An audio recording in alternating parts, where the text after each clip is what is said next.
What's up, YouTube? This is GroudonEmpire, and I am back for another episode of Route Global 1000, episode 32. At the time of recording this, I really feel like I'm having a headache. I actually tried recording this episode like 2 times already, and first time I did not have my battle animations saved, so it was basically no battle animations. And then the second time, I recorded with my laptop microphone, so the wrong microphone, and I could hear the disgusting quality. I mean, it's still all right, it's still all right, but it's an easy mistake to make, and it's whatever. I mean, I was already done, and then I noticed, and I was like, might as well scrap it. I mean, I can record again better. So for you guys who are new to the channel, the Route Global 1000 is basically a series where I try to get to the top 1000 in the world, because 990 of them, or even more of the top 1,000 in the world, are Japan. So that means the top 1% in the world that are non-Japanese, if you can make it up there, you're the top 1% in the world that are non-Japanese. So that is my goal. That is what Route Global 1000 is for. And basically, top 5 in the United States, top 2 in Great Britain, best in Canada. Basically, that's what you're going to end up being in if you are in top 1,000 in the world, top 10 in South Korea as well. So anyway, we go right into this game. My opponent's points. I noted down their points. Their points were 1879. At the beginning of this week, I believe. I don't remember exactly when. This was a long time ago. The season has been finished like 2 days ago. And the season finale has been recorded because I actually did that live. But I'm not uploading that until a few days later. So stay tuned for that, because that is going to be the highlight of the series, because it's the freaking season finale.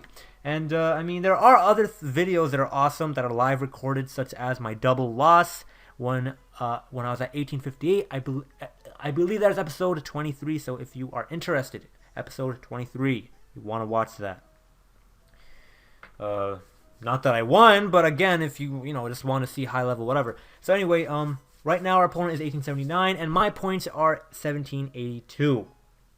So from now, we have a 2-minute time limit to explain and pick our Pokemon from the teams that I have. Now, we look at our opponent's team.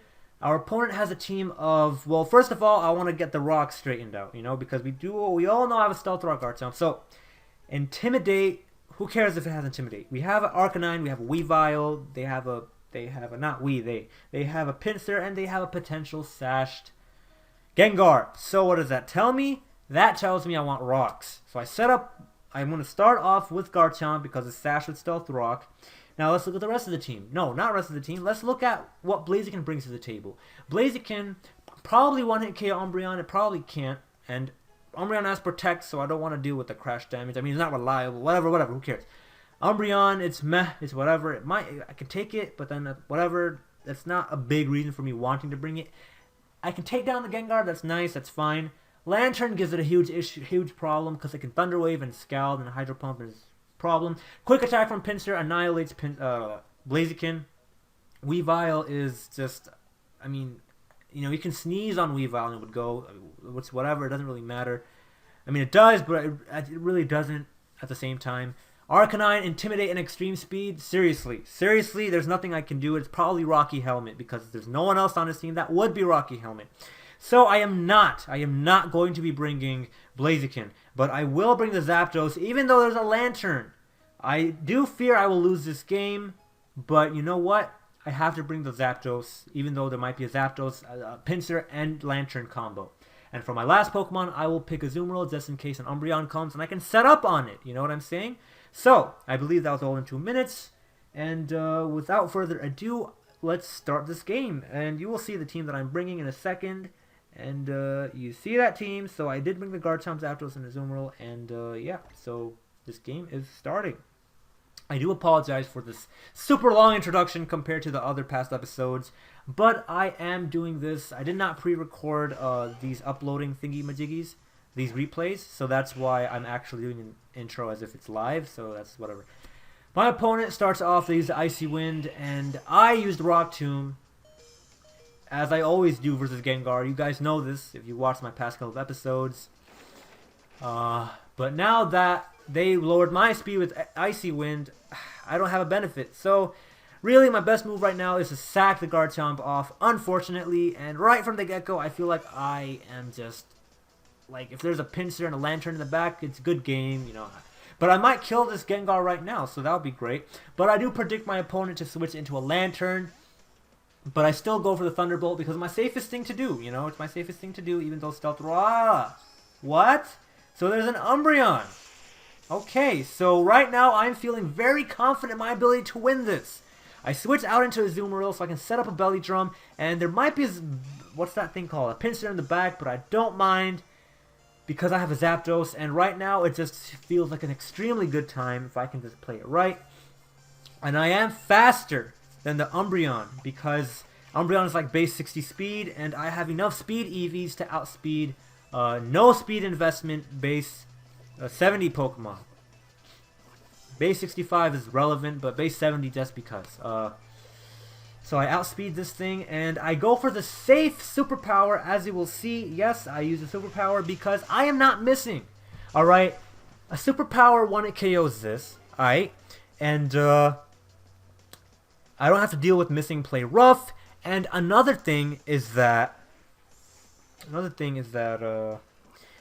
if I'm at -1 defense, who cares? If I'm at -1 attack, I still have +5 attack, so it doesn't matter. Now, Pinsir comes out, it might just use Quick Attack and kill me. Because I'm at -1 defense, it's too bad. I don't want to switch out and have my opponent set up a Swords Dance. So that's why I'm going to stay in, go for an Aqua Jet. You never know, you know, maybe my opponent gets greedy, goes for a Swords Dance. My opponent does go for the safe play. They do get a crit. That I don't think it matters because I'm at -1 and it is an Aerial 8 Quick Attack from base like 150 attack or something.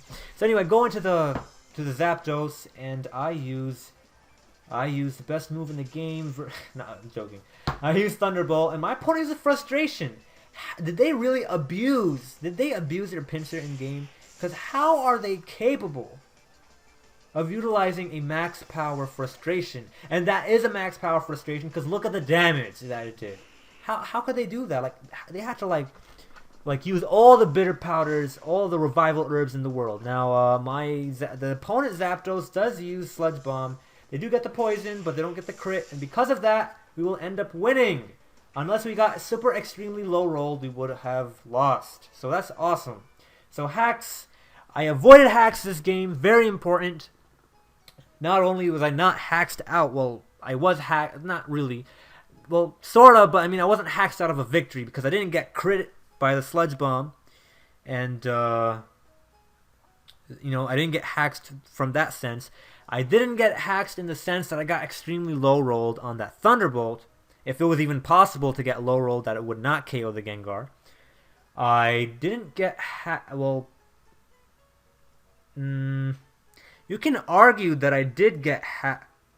You can argue that there was hacks when the Toxic missed me. But it's whatever. I mean, honestly, when you look at this replay, you look for yourself and you see that the Toxic missing did not really matter. And yeah. And then, yes, I used Superpower instead of Play Rough on the Umbreon because I did not want to risk that 10% where I get hacked out of just losing a game where I'm at +6. And at worst, +5. Sure. If I landed the Play Rough, I would have probably survived a Quick Attack next turn from the Pinsir, and I would have killed that thing, and I probably would have died to Toxic at that turn, whatever. But, I mean, I did have a Zapdos in the back, and I have to avoid hacks as best of my ability, because Zapdos ain't gonna do anything to an Umbreon. And, yeah, so it was really good that I avoided hacks like that. Whenever you can avoid hacks, you have to avoid hacks. That is my advice to you guys. If you can avoid hacks, avoid it at all costs. Run Flamethrower over Fire Blast if you absolutely do not need Fire Blast.